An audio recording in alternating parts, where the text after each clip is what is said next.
Hello दोस्तों, हमारे YouTube channel में आप सभी का बहुत बहुत स्वागत है। तो आइए आज हम लोग पढ़ेंगे जो 12th फिजिक्स का फर्स्ट चैप्टर है, यानी जो विद्युत आवेश तथा क्षेत्र, इसके बारे में पढ़ेंगे। तो इसके हर एक पॉइंट को देखेंगे। चलिए देखिए, चैप्टर का नाम हम लोग का क्या है आज का। तो आज का जो चैप्टर का नाम है विद्युत आवेश तथा क्षेत्र। क्या नाम है चैप्टर का? तो विद्युत आवेश तथा क्षेत्र, विद्युत आवेश तथा क्षेत्र। इसी को इंग्लिश में बोलते हैं इलेक्ट्रिक चार्ज एंड फील्ड। इसको इंग्लिश में क्या बोलते हैं? Electric charge and field. देखिए ये चैप्टर पढ़ना है हम लोग को विद्युत आवेश तथा क्षेत्र। देखिए ये 12th फिजिक्स है ना, उसके अंदर जो यूनिट दिया है स्थिर वैद्युत की यानी इलेक्ट्रोस्टैटिक, उसके अंदर दो चैप्टर आते हैं, एक विद्युत आवेश तथा क्षेत्र और दूसरा चैप्टर आता है विद्युत विभव तथा धारिता। देखिए इस चैप्टर के अंदर जो इलेक्ट्रोस्टैटिक जो भी यूनिट है, इसके अंदर दो चैप्टर है। ये दोनों चैप्टर के अंदर यानी कहे तो इलेक्ट्रोस्टैटिक का मतलब हम किसके बारे में पढ़ते हैं? देखिए इलेक्ट्रोस्टैटिक के अंदर फिजिक्स की मतलब वह ब्रांच है जिसके अंदर हम लोग रुके हुए आवेश के बारे में पढ़ते हैं। किसके हुए?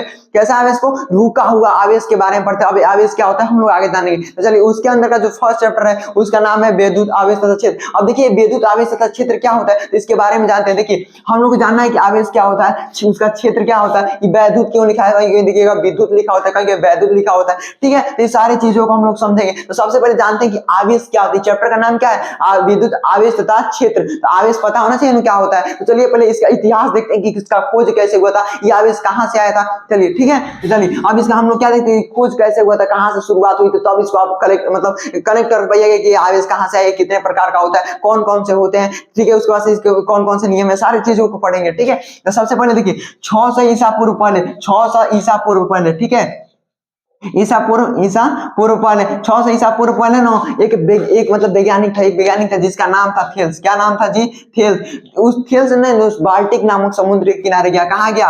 बाल्टिक नामक समुद्र के किनारे। अब थेल्स जो वैज्ञानिक था ना, दौड़े गया। कहाँ गया? तो बाल्टिक नामक समुद्र के किनारे, यानी कह सकते बाल्टिक नामक सागर के किनारे गया। और जब गया ना तो वहां इसको एक पीला सा पदार्थ मिला। किसको? इस थेल्स को। देखिए पहले आप इस थ्योरी को कनेक्ट कर पाइए, उसके बाद खुद आपको समझ में आएगी कि आवेश क्या होते हैं और उसका क्षेत्र क्या होता है। इस चैप्टर को एकदम अच्छे समझेंगे। ठीक है, और वीडियो पसंद आएगा तो वीडियो को जरूर लाइक कीजिए। ठीक है, चलिए और देखिए बाल्टिक नामक समुद्र के किनारे दौड़े गया, इसको एक पीला कलर का पदार्थ मिला। क्या किया जी? पीला कलर का पदार्थ मिला। किसको? इस थेल्स नाम के वैज्ञानिक को। कब गया था? 600 ईसा पूर्व, माने जो हम लोग को ईसा मसीह के जन्म से 600 वर्ष पहले कौन गया था? ये मतलब थेल्स नाम के वैज्ञानिक। ये कहाँ गया था? तो बाल्टिक नामक सागर के किनारे, बाल्टिक नामक समुद्र के वहां गया। तो इसको पीला कलर का एक पदार्थ मिला। जो पीला कलर का पदार्थ मिला था ना, उस पीला कलर के पदार्थ को लेके आए अपने दौड़े लेके आए अपने घर। अच्छा नहीं कोई आपको कुछ मिल जाएगा, लगता है तो कोई पीला कलर का कोई मान लो कुछ मिल जाए, कोई गाना वगैरह मिल जाए, तो आपको क्या लगता है कोई सोना का तो ना होता। घर आए तो पता चल गया तो नकली था। उसी तरह से दौड़े लेके आए और लेके आने के बाद उसको बिल्ली के खाल से रगड़ा। किससे रगड़ा जी?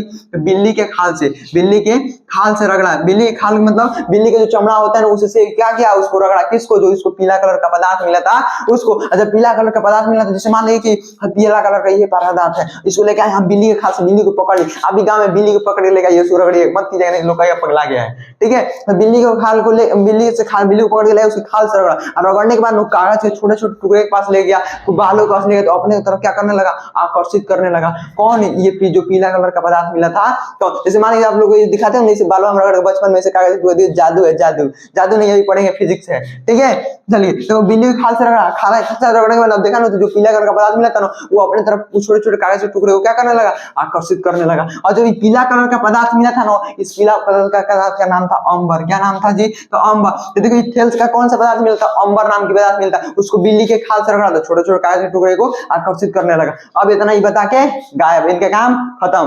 चलो फिर कुछ समय बाद, बहुत सालों के बाद 1600 ईस्वी में, कब जी? तो 1600 ईस्वी में एक और वैज्ञानिक है। कब? 1600 ईस्वी में, मतलब इसके बाद से, जिसका नाम था विलियम गिलबर्ट। क्या नाम था? William Gilbert. अब देखिए विलियम गिलबर्ट ने ज्यादा कुछ नहीं, इन्हीं के बतिया का थोड़ा और इम्प्रूव करके बता दिया था, तो बढ़िया से बता दिया था। तो देखिए इन्होंने बताया था कि अंबर नाम का जो पदार्थ होता है ना, ये क्या करने लगता है? छोटे छोटे कागज के टुकड़ों को आकर्षित करता है। लेकिन है जो वैज्ञानिक गिलबर्ट है ना, ये क्या ये बताया ना कि जो जैसे कि अंबर जैसे छोटे छोटे चीजों को आकर्षित करता है ना, छोटे कागज के टुकड़े को, उसी तरह से ये और भी ऐसे पदार्थ है, मैंने और ज्यादा, ये अंबर के अलावा, अंबर के अंबर के अलावा और भी ऐसे पदार्थ है जो छोटे छोटे टुकड़े को, छोटे छोटे कागज से छोटे छोटे टुकड़े, जैसे छोटे छोटे टुकड़े किसका छोटे छोटे टुकड़े, जैसे कागज वगैरह का छोटे छोटे टुकड़े, बाल वगैरह का, इसको क्या करने लगा, आकर्षित करने लगा। ये कौन बताए थे, विलियम गिलबर्ट ने। देखिए ये तो बताया चले सिर्फ अंबर ही है, लेकिन इन्होंने बताया कि और भी ऐसे पदार्थ है जो क्या करते हैं, इस तरह से आकर्षित करते हैं। यो बता के चले गए,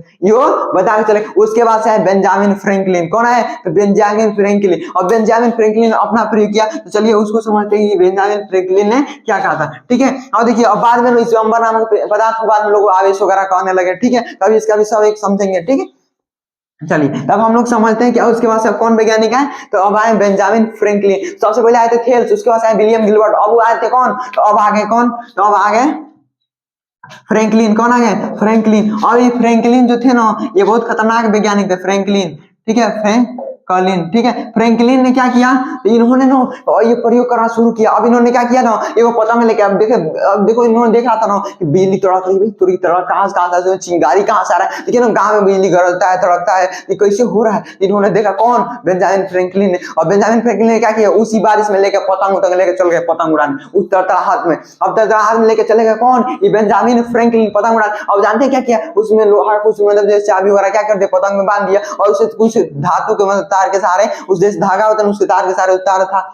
अब देखो, और जैसे पतंग को उस बारिश में उड़ा रहे थे ना, तो उसको तारवा में इनको झटका लग रहा है। जैसे हम पतंग उड़ा रहे हैं, इसके तार पड़े, मान लीजिए कि लोहा का है, और पतंग उड़ाते इसमें तड़तड़ाहट आ रही थी ना, इसमें क्या आ रहा था, बार झटका लग रहा था। किसमें, तो किसके कारण, जो पतंग उड़ा रहे थे बारिश में, जब तड़तड़ाहट हो रही थी एकदम उस समय जब झटका लग रहा था ना, उसी झटका को इन्होंने क्या नाम दे दिया, तो आवेश नाम दे दिया। क्या नाम दे दिया, तो आवेश नाम दे दिया। अब ये बात समझे ना कि आवेश क्या होता है, तो जो बिजली से तड़तड़ाहट आ रही है उसी का नाम क्या दे दिया, आवेश दे दिया गया। अब और प्रयोग होते और भी प्रयोग होते होने के बाद से ना, अब पता करना था कि भाई आवेश सही में होता क्या है, कितने प्रकार के होते हैं, ये आवेश आता कहां से है। चलिए इसको समझते हैं। तो देखिए ये तो बता के चल गए कि फ्रैंकलिन ने कि आवेश होता है जो धड़ाधड़ लगी थी आवेश। सोचिए अब यहाँ वैज्ञानिक का ये भी मत होता है कि जो पतंग जब उड़ा रहे थे ना, इन्होंने क्या कर रहे थे, पतंग उड़ा रहे थे, तो पतंग उड़ा तो धातु उड़ा तो बिजली में तो उतना हैवी करंट होता है कि पेड़ पर गिर जाता है, पेड़ टूट जाती है, आदमी किसी शरीर पर, किसी जीव के शरीर पर गिर जाता है, जीव की मृत्यु तक हो जाती है। तो बताइए कि इनके लाइट मारा तो मरे काहे नहीं, तो भाई लेकिन फिर भी खोज होते गया, अलग अलग वैज्ञानिक अलग अलग मत है। फिर इसके बाद से और भी खोज हुआ, और भी प्रयोग हुआ। उसके बाद से ना फिर अब देखिए क्या किया गया, जब ये इसको ना हम देखिए उसी तरह से जब हम क्या करते हैं, जब हम देखिए कांच कांच यानी शीशा को जब हम किससे रगड़ते हैं, तो रेशम से रगड़ते हैं। किससे रगड़ते हैं, रेशम के कपड़े से रगड़ते हैं। किसको, तो कांच के छड़ को जब रेशम से रगड़ते हैं ना, तो ये दोनों में आवेश आ जाता है। क्या आता है, आवेश आ जाता है। अब ये आवेश कैसे आता है ये भी पढ़ेंगे। ठीक है, तो कांच में देखिए इस पे आ जाता है प्लस चार्ज। कौन सा आ जाएगा, प्लस चार्ज। क्या आ जाएगा, प्लस क्यू। देखिए जो चार्ज होता है इसमें आ जाता है प्लस चार्ज। क्या आ जाएगा, प्लस चार्ज यानी प्लस क्यू आवेश। इसको हिंदी में लिखना हो तो इसे लिख सकते हैं धन आवेश। क्या लिख सकते हैं, तो धन आवेश आ जाता है। और इस पे आ जाता है ऋण आवेश। क्या आ जाता है, ऋण आवेश, ऋण आवेश। अब ये समझना है कि ऋण आवेश क्या होता है और धन आवेश क्या होता है। कभी तो बुझाई भी नहीं किया कि धन का आवेश क्या है और ऋण आवेश क्या है। इतना समझिए ना, हर दोनों को जब रगड़ दिया गया ना एक दूसरे के, और रगड़ के ना तो देखिए ये भी क्या कर रहा था, छोटे छोटे चीजों को क्या करने लगा, आकर्षित करने लगा। अब इसके बाद से अब देखिए इसके बाद से अब इन्होंने देखिए फिर क्या किया, एवोनाइट का छोड़ लिया। किसको लिया, एवोनाइट का छोड़ लिया गया। और एवोनाइट को छोड़ लेने के बाद इसको किससे रगड़ा गया, इसको ऊन से रगड़ा गया। किससे रगड़ा गया, ऊन से। एवोनाइट के छड़ को किससे रगड़ा गया था, तो ऊन से रगड़ा गया था। किससे रगड़ा गया, तो ऊन से। तो इन दोनों में भी आवेश आ गया। क्या हो गया, इन दोनों पे आवेश आ गया। और आवेश क्या से है, देखो इस पे आ गया था ऋण आवेश, यानी कह सकते हैं कि माइनस चार्ज। क्या गया था, ऋण, क्या लिख दीजिए, ऋण आवेश, ऋण आवेश, ऋण आवेश। और ये क्या है, इस पे कौन सा आ गया, ऋण आवेश। और उन पे कौन आ गया था, धन आवेश। कौन आ गया, धन आवेश आ गया था। इतना ही सब करने लगा। अब चलिए प्रयोग करके समझते हैं कि आवेश कितना तरह का होता है, कौन कौन सा, आखिर आवेश आते कैसे है ना। चलिए इसको समझते हैं। तो याद रखिएगा, जब हम कांच को रेशम से रगड़ते हैं तो कांच पे कौन सा आवेश आता है, धन आवेश आता है। रेशम पे कौन सा आवेश आता है, ऋण आवेश। इधर एवोनाइट के छड़ को और ऊन से रगड़ते हैं, देखिए इस ऊन पे आता है धन आवेश, और रेशम क्या कहते हैं, इस पे आता है ऋण। अब देखिए ठंडी उनी में कपड़ा बन के निकालते हैं तो चट चट आवाज आता था, गर्म कपड़े को निकालते हैं, ऊनी कपड़े को निकालते चट चट का आवाज आपको सुनाई देता होगा, आप ऐसा अनुभव किए होंगे। ठीक है, चलिए उसको भी समझते हैं। देखिए अब ये आवेश का खोज होने लगा, कैसे कैसे कैसे खोज होने लगा, इन्होंने इसे बता के चला गया आवेश। देखिए पहले आवेश का डिफिनीशन जान लेते हैं। देखिए आवेश क्या चीज होता है, तो देखिए आवेश किसी भी पदार्थ का, आवेश किसी भी द्रव्य का वह गुण है जो क्या करता है, गुण है जो विद्युत और विद्युत क्षेत्र और चुंबकीय क्षेत्र उत्पन्न करता है। क्या करता है? चुंबकीय क्षेत्र या क्या कहते हैं चुंबकीय प्रभाव उत्पन्न करता है। क्या करता है? उत्पन्न करता है। ठीक है, तो ये क्या करता है? किसी भी पदार्थ का, किसी भी द्रव्य का वह गुण होता है जो क्या करता है, ये क्या करता है जी, तो ये विद्युत चुंबकीय क्षेत्र उत्पन्न करता है। ठीक है, ये किसकी गुण थी?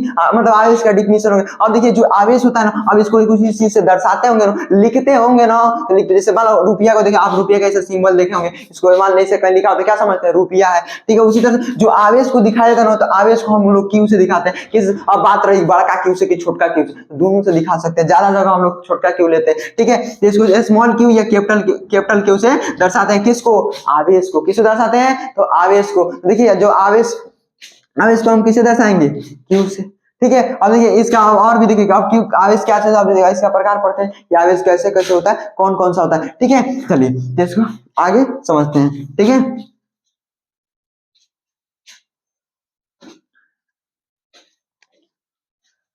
अब ये समझ गए कि आवेश क्या चीज होता है। ठीक है, अभी आगे पढ़ेंगे हम लोग आवेश की बीमा वगैरह पढ़ेंगे, आवेश का SI मात्रक पढ़ेंगे, हर एक चीज को देखेंगे। ठीक है, तो अभी हम लोग देखिए, अब हम लोग प्रयोग करके पता करने की आवेश को तरह का होता है, आवेश कितने तरह का होता है। देखिए जब हम लोग कांच को छड़ को, किसको? कांच के छड़ को रेशम से अभी रगड़े थे ना, कांच के छड़ को रेशम से रगड़ दिए और रेशम से रगड़ के ना ऐसे एक धागा से बांध कर इसको क्या कर दिए? टांग दिए। क्या कर दिए? टांग। अब कांच के छड़ से इसको रगड़े थे, किससे रगड़े थे? कांच के छड़ से इसको रगड़े थे। जब रगड़े थे ना तो इसमें एक तरह का आवेश आ गया था। क्या कहता? अब इसको टांग दिए, छड़ अभी पढ़े ना कि इसको रगड़े थे, इस पर आवेश आ गया। जब कांच के छड़ को रेशम से रगड़े आवेश आ गया था, उसको अब प्लस की बात है, माइनस की आगे पढ़ लेंगे। ठीक है, अभी बता भी दिए। ठीक है, अब इसको किसको ये छड़ है? तो कांच के छड़ है। उसी तरह से फिर एक और ही कांच का छड़ लिए, उसको भी रगड़ के एक दूसरे के पास में क्या कर दिए? रख दिए। अब देखिए, अब जैसे इसको रखे ना, ये भी किसका है? कांच, मतलब ये छड़ किसका है? कांच का छड़। जब दोनों को ऐसे ही, जैसे इसको रेशम से रगड़े थे, वैसे इसको भी किससे रगड़ दिए? रेशम से रगड़ दिए। और रगड़ने के बाद जब इसको पास में लेकर रख दिए, छोड़ दिए। फिर आगे देखिए, फिर आगे हम लोग क्या किए? उसी तरह जैसे एक धागा लिए, फिर हम लोग एबोनाइट के छड़ को उसी तरह से ऊन से रगड़ के और इसको बांध के टांग दिए। फिर इसके पास में भी एक और ही छड़ को लेके आए, किसके? एबोनाइट के छड़ को, फिर उसको भी बांध के टांग दिए। ठीक है, ये दोनों किसके छड़ है? एबोनाइट के। किसके? एबोनाइट के। ठीक है, ये भी किसका छड़ है? एबोनाइट का छड़ है। ठीक है, उसी तरह से फिर अगली बार हम लोग क्या किए? एक छड़ लिए हम लोग कांच का। किसका छड़ लिए? तो कांच का, मानी एक जो ये शीशा वाला छड़ था, इसको ले लिए। ठीक है, एक छड़ किसको ले लिए? तो ये छड़ किसका हो गया? कांच का। और एक और छड़ इसके पास में लेके आए, तो उस एक छड़ था एक छड़ किसका ले लिए? तो एबोनाइट का। किसका ले लिए? एबोनाइट का ले लिए, एबोनाइट का। अब इस तरह से कर लिए। देखिए अब समझिए कनेक्टिविटी कैसे कैसे होता है। तो देखिए जब कांच के छड़ को आपस में जब पास जा रहा था, तो जब पास जा रहा था तो एक दूसरे को ढकेल रहा था। ये दूसरे को कभी एक पास में जीवन नहीं कर रहा, दूसरे को क्या कर पास में ले जाने पर एक दूसरे को क्या कर रहा था? ढकेल रहा था। ये क्या कर रहा था? एक दूसरे को दूर ढकेला था। और जब दूर ढकेलता है तो इसी चीज को हम क्या बोलते हैं? प्रतिकर्षण। क्या बोलते हैं? प्रतिकर्षण। देखिए जब हम ये दोनों एक जैसे थे तो इनमें क्या करते हैं? तो इनमें कौन सा बोल लग रहा था? प्रतिकर्षण। कौन सा बोल लग रहा था? प्रतिकर्षण। कौन सा बोल लगेगा यहाँ पे? प्रतिकर्षण, क्योंकि एक दूसरे को क्या कर रहे थे? दूर ढकेले। फिर देखिए एबोनाइट और एबोनाइट का छड़ दोनों सेम है। जब सेम है, इन दोनों में क्या करते हैं? इन दोनों फिर क्या करते? एक दूसरे को दूर ढकेल लेते। क्या कर रहे थे? दूर ढकेल लेते। दूर ढकेल लेते थे। फिर इसमें भी कौन सा बोल लगा था? प्रतिकर्षण बोल लगा था। कौन सा बोल लगा था? तो प्रतिकर्षण बोलने लगा था। लेकिन उसी तरह से सोचिए, जब एबोनाइट के छड़ को और कांच के छड़ को पास में ले गए, एक दूसरे को खींच रहा था, ईगो आजा ईगो कर रहा था, हाँ होता नहीं, एक दूसरे क्या कर रहा था? पास में खींच रहा था। तो इन दोनों के बीच कौन सा बल लगा? आकर्षण बल। कौन सा बल लगा जी? आकर्षण बल। इस आधार पर वैज्ञानिक सब मत निकाले कि ना आवेश दो तरह का होता है। एक ऐसा आवेश जिनमें क्या होता है? प्रतिकर्षण होता है, और एक ऐसा आवेश जिसमें आकर्षण होता है। क्या होता है? आकर्षण। एक ऐसा आवेश जिसमें प्रतिकर्षण होता है और दूसरा का एक ऐसा आवेश जिसमें आकर्षण होता है। ठीक है, इस प्रकार से अब देखिए इन दोनों का ऐसा सोचिए, कांच के छड़ जो इस पर आवेश होगा वही इस पर आवेश होगा, मानी दोनों जाति इसकी समान होगी। जो आवेश इस पर होगा वो आवेश इस पर होगा। तो कह सकते हैं इन दोनों पर कौन सा सजातीय आवेश है?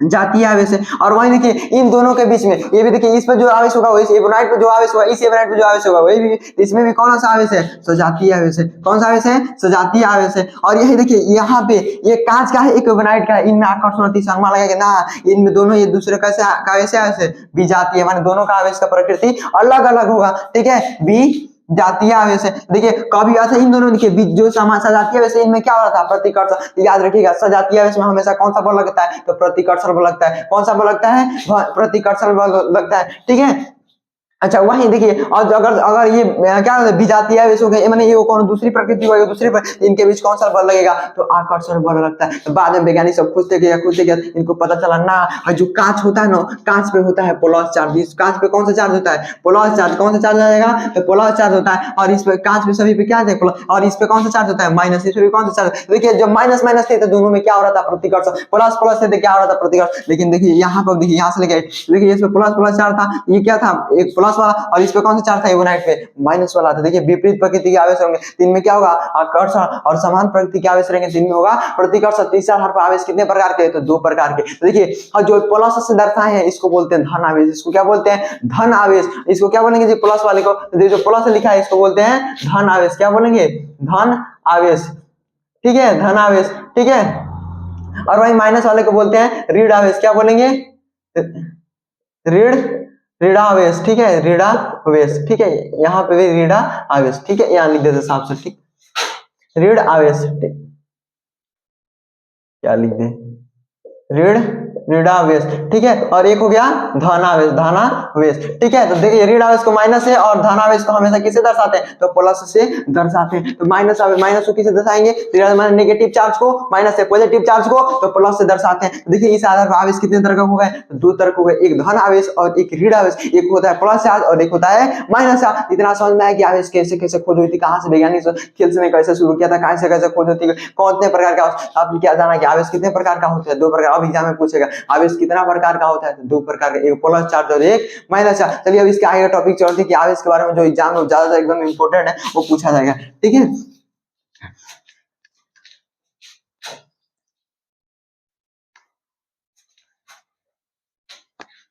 चलिए अब देखते हैं आवेश के और कुछ इंपॉर्टेंट पॉइंट आवेश के बारे में। सबसे पहले आवेश के डिफिनीशन देखे थे। आवेश का डिफिनीशन क्या, किसी भी द्रव्य का वह गुण होता है ना जिसके कारण वो विद्युत और चुंबकीय प्रभाव या चुंबकीय क्षेत्र क्या करता है, उत्पन्न करता है। उसी चीज को क्या बोलते हैं, उसी गुण को, उस पदार्थ का आवेश बोलते हैं, ठीक है। अब देखिए ये आवेश को हम लोग कैसे लिखते हैं, तो अभी बताएं कि हम आवेश को कैपिटल क्यू या स्मॉल, इसका फॉर्मूला आता है Q बराबर आई टी। क्यू बराबर क्या होता है, आई टी। क्या होता है जी, आई टी। क्यू का फॉर्मूला क्या होता है, आई टी। अब देखिए ये आई क्या है, आई यहाँ पे है विद्युत धारा। क्या है जी, विद्युत धारा। क्या होता है, विद्युत धारा। और उसी तरह से टी यहाँ पे क्या है, तो टाइम, यानी इसी को हम बोलते हैं समय है, समय। और यहाँ क्या है, इलेक्ट्रिक करंट है, ठीक है। अब देखिए आप लोग ये पढ़ के आए होंगे, नौ में पढ़े होंगे, ये क्या होता है जिसको हम लिखते हैं डायमेंशन के थ्रू। इसको विद्युत धारा को हम किसे लिखते हैं, तो देखिए जो मूल राशि पढ़े होंगे वहां पे पढ़े होंगे, विद्युत धारा को हम किसे लिखते हैं, ए से या तो आई से, और टाइम को किसे लिखते हैं, टी से।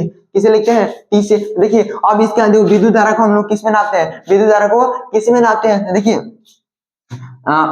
विद्युत धारा को किस में नापते हैं, देखिए अच्छा उससे पहले ये जानिए, देखिए Q बराबर क्या होता है, Q बराबर होता है आई टी। देखिए आई का मतलब क्या हो गया, ए। आई हम इसका मात्रा क्या हो गया, ए, और इसका ये क्या करते हैं, और टाइम को किसे लिखेंगे, टी से। इसकी बीमा क्या हो गई, ए टी। क्या हो गई, ए टी। इसकी बीमा क्या होती है, आवेश की बीमा क्या होती है, ए टी। क्या होती है जी, 80। और इसका मात्रा क्या होता है, इसका मात्रा क्या होता है, एम्पियर प्रति, एम्पियर सेकंड, एम्पियर सेकंड। क्या होता है, एम्पियर सेकंड। देखिए यहाँ से क्या हो जाएगा, आवेश की बीमा क्या होता है, एम्पियर सेकंड। कोई दिक्कत नहीं। और ये बात कहा जाए कि अब यहाँ से एक और क्वेश्चन पूछता है एग्जाम में घुमा घुमा के, ठीक है। वहाँ पूछता है कि देखिए आवेश का सबसे बड़ा मात्रा कौन सी होता है। जैसे कहें कि हम लोग हमको दूध नापना है, तो हम किसे में नापेंगे, एमएल में नाप सकते हैं, उसको लीटर में नाप सकते हैं, और बड़ा बड़ा मात्रा में नाप सकते हैं। उस तरह से आवेश को हमको मान लिए नापना है कितना आवेश है, हमको खूब बड़ा मात्रा भी होता है, छोटा भी होता है। तो सबसे बड़ा मात्रा किसका होता है, फैराड। क्या होता है जी, फैराड। क्या होता है, फैराड। और उसी तरह से देखिए इसका मात्रा, जैसे आवेश का एसआई मात्रा क्या होता है, इसका एसआई मात्रा कौन सा मात्रा की, एसआई यूनिट, यानी बोले तो एसआई मात्रा इसका होता है कूलम। क्या होता है, कूलम। इसको एसआई मात्रा क्या होता है, कूलम। तो आवेश का एसआई मात्रा क्या हो गया, कूलम। क्या बोलते हैं उसको, कूलम, ठीक है। उसी तरह से देखिए अब देखिए फैराडे, हम कह सकते हैं एक फैराडे बराबर होता है 96,500 कूलम। कितना होता है जी, 96,500 गुना। सोचिए कितना बड़ा, 96,500 कूलम को मिलाएंगे तो एक फैराडे होगा। तो सबसे बड़ा मात्रा कौन हो गया, एक फैराड। अब एग्जाम यही पूछता है एक फैराडे बराबर कितना होता है, तो 96,500 कूलम। इसका एक और भी मात्रक होता है एसटीएच कूलम, ठीक है। तो वो भी आपको याद करना चाहिए, याद कर सकते हैं। लेकिन यहाँ पे इसका सबसे बड़ा मात्रा कौन हो गया, फैराडे। एक फैराडे बराबर कितना होता है, 96,500 कूलम। तो ये पढ़े थे किसके बारे में, आवेश के बारे में। अब देखिए जो किसी वस्तु पे आवेश आ गया, हम किसी वस्तु को रगड़ते देखिए तो आवेश आ जाता था, ठीक है। तो उसी आप लोग घर में देखिए कलम को ऐसे बाल में रगड़ते थे, छोटे पास ले आकर्षण होता है। क्यों आकर्षण होता है? क्योंकि इसमें इलेक्ट्रॉनों का स्थानांतरण होता है। क्या होता है? इलेक्ट्रॉनों का स्थानांतरण होता है और इसी स्थानांतरण के कारण उसमें कौन सा कोई ना कोई चार्ज आता है कि तो प्लस चार्ज आएगा नहीं तो माइनस चार्ज आएगा। तो चलिए उसके बारे में भी समझते हैं कि कब प्लस चार्ज आएगा। इसको आप लोग क्या करते जाइए, नोट डाउन करते जाइए, ठीक है। चलिए इसके आगे हम लोग समझते हैं। देखिए जब हम किसी वस्तु को क्या करते हैं, रगड़ते हैं उस पर चार्ज आ जाता है, ठीक है। अब देखिए कैसे चार्ज आता है, देखिए उसमें होता है इलेक्ट्रॉनों का स्थानांतरण, एक वस्तु से दूसरा का वस्तु में इलेक्ट्रॉन चला जाता है। और आपको ये पता होना चाहिए कि कब कोई वस्तु इलेक्ट्रॉन को दे देगा, क्या दे देगा, इलेक्ट्रॉन को दे देगा, तो उसमें इलेक्ट्रॉनों की कमी हो जाएगी और धन आवेश बढ़ जाएगा। आप ये भी पढ़े हुए इलेक्ट्रॉन पर कौन सा चार्ज होता है, माइनस चार्ज होता है, और प्रोटॉन पे कौन सा चार्ज होता है, प्लस चार्ज होता है। पहले ही से रट के आओगे, इलेक्ट्रॉन पे कौन सा चार्ज होगा, माइनस, और प्रोटॉन पे प्लस चार्ज होता है। देखिए जब हम कुछ वस्तु को रगड़ते हैं, एक वस्तु मान लीजिए कांच ले लिए, कांच के छड़ को हम इसको रगड़ दिए रेशम से, किसे रगड़े, रेशम से जब रगड़े ना कांच को, और हम किसे, रेशम के कपड़ा से रगड़े, तो देखो इस पे चार्ज आया, बताओ कांच पे कौन सा चार्ज आया था, प्लस चार्ज, और रेशम पे कौन सा आया था, माइनस चार्ज। जब इन दोनों को रगड़े थे ना तो क्या हुआ था, क्या देखिए अब इस वस्तु से कुछ इलेक्ट्रॉन निकल कर इस पे चले गए, किस पे चले गए, रेशम के कपड़े। जब दोनों को रगड़े ना इसमें इलेक्ट्रॉन एकदम घुसिए कहाँ चले गया, रेशम के पास चले गया। अब जब रेशम के पास गया, मैंने रेशम ये नाम नहीं, रेशम नहीं, रेशम का कपड़ा के पास जब गया ना, इसमें किसकी अधिकता हो गई, तो इलेक्ट्रॉन इसमें बढ़ गए। क्या बढ़ गए, इलेक्ट्रॉन बढ़ गए। तो इलेक्ट्रॉन बढ़ गए, और पहले से मान लीजिए कोई पदार्थ होगा तो बताइए उसमें जितने इलेक्ट्रॉन होगा और जितना प्रोटॉन होगा बराबर होता है। लेकिन जब इलेक्ट्रॉनों की संख्या बढ़ गई यानी इसमें कौन सा चार्ज आ गया होगा, माइनस चार्ज आ गया होगा। कौन सा चार्ज आ गया होगा, माइनस, मानी इलेक्ट्रॉन लिया है तो माइनस चार्ज है, और ये इलेक्ट्रॉन को दे दिया, जब इलेक्ट्रॉन को दे दिया, इलेक्ट्रॉन में कौन चार्ज होता है, माइनस, यानी माइनस वाला का घट गया। और बताइए इसमें प्रोटॉनों की संख्या माने अधिक अपेक्षा हो गई, उसकी अपेक्षा ज्यादा हो गई, तो इसमें कौन सा चार्ज आ गया, प्लस चार्ज आ गया। कौन सा चार्ज, ये इलेक्ट्रॉनों को क्या कर दिया, जैसे वो इलेक्ट्रॉनों को ग्रहण किया, ये इलेक्ट्रॉनों को क्या कर लिया, ग्रहण कर लिया, और ये इसने क्या कर दिया, दे दिया। तो अब यही से पूछा नहीं तो बता आवेश के गुण लिखना तो क्या कहिएगा, जब वस्तु का बता कोई वस्तु इलेक्ट्रॉनों का त्याग करके धन आवेश होता है कि ऋण आवेश, तो क्या कहिएगा, इलेक्ट्रॉनों का त्याग करके धन आवेश होता है। इसीलिए मतलब कर्जा कौन देता है, जिसके पास पैसा होता है, और कर्जा कौन लेता है, जिसके पास मतलब जिसके पास जरूरत होती है, जिसकी आवश्यकता होती है। उस तरह से देखिए जो कोई भी कर्जा कब देगा, तो उसके पास पैसा रहेगा, नहीं धन रहेगा, नहीं प्लस रहेगा, तब कर्जा कौन है, जो करीब मतलब जिसकी जरूरत होगी वही। तो कोई वस्तु इलेक्ट्रॉनों को त्याग करके क्या होता है, तो धन आवेशित होता है, और कोई वस्तु इलेक्ट्रॉनों को ग्रहण करके क्या होता है, तो ऋण आवेशित हो जाता है। क्या होता है, तो ऋण आवेशित हो जाता है। और यहाँ पे देखिए जब इलेक्ट्रॉनों को दिया था, जब ये इलेक्ट्रॉनों को दिया था, जब इलेक्ट्रॉन को देगा तो ये बताइए इसका भार में कमी होगा कि नहीं होगा, तनियो मनी कमी होगा कि नहीं होगा, तो होगा। देखिए कोई वस्तु धन आवेशित होता है ना, जिसका भार क्या होता है, कम हो जाता है। क्या होता है, कम, इसका भार क्या हो जाएगा, कम हो जाएगा। और कोई वस्तु ऋण आवेशित हो, इसका भार क्या हो जाएगा, बढ़ जाएगा। क्या हो जाएगा, बढ़ जाएगा। एग्जाम में क्वेश्चन पूछता है जब किसी वस्तु को आवेशित करते हैं तो उसका द्रव्यमान रहता है, मैंने उसका भार रहता है, तो कि तो घट जाता है नहीं तो बढ़ जाता है, तो वहां ऑप्शन में है कि तो घट जाता है नहीं तो बढ़ जाता है, सीधा रहेगा परिवर्तित हो जाता है, पर जरूर होता है। क्योंकि कोई वस्तु इलेक्ट्रॉन को दिया था नहीं, इसका द्रव्यमान घटा ना, ग्रहण किया तो इसका द्रव्यमान बढ़ गया। ये पूरा किसके बारे में, तो हम लोग आवेश के बारे में पढ़े, ठीक है। अब हम लोग अगले वीडियो में पढ़ते हैं इसके आगे कौन कौन सी आवेश मतलब चालक के बारे में, कुछ चालक के बारे में, ये सब और चालक के बारे में। उसके बाद से पढ़ेंगे चालन की विधियां, फिर अलग अलग नियम, कूलाम के नियम, विद्युत क्षेत्र, इन सारी चीजों के बारे में पढ़ेंगे। तो वीडियो अगर पसंद है तो वीडियो को लाइक कीजिए, चैनल को सब्सक्राइब कीजिए और ज्यादा से ज्यादा शेयर कीजिए, सपोर्ट कीजिए, ठीक है। मिलते हैं अगले वीडियो।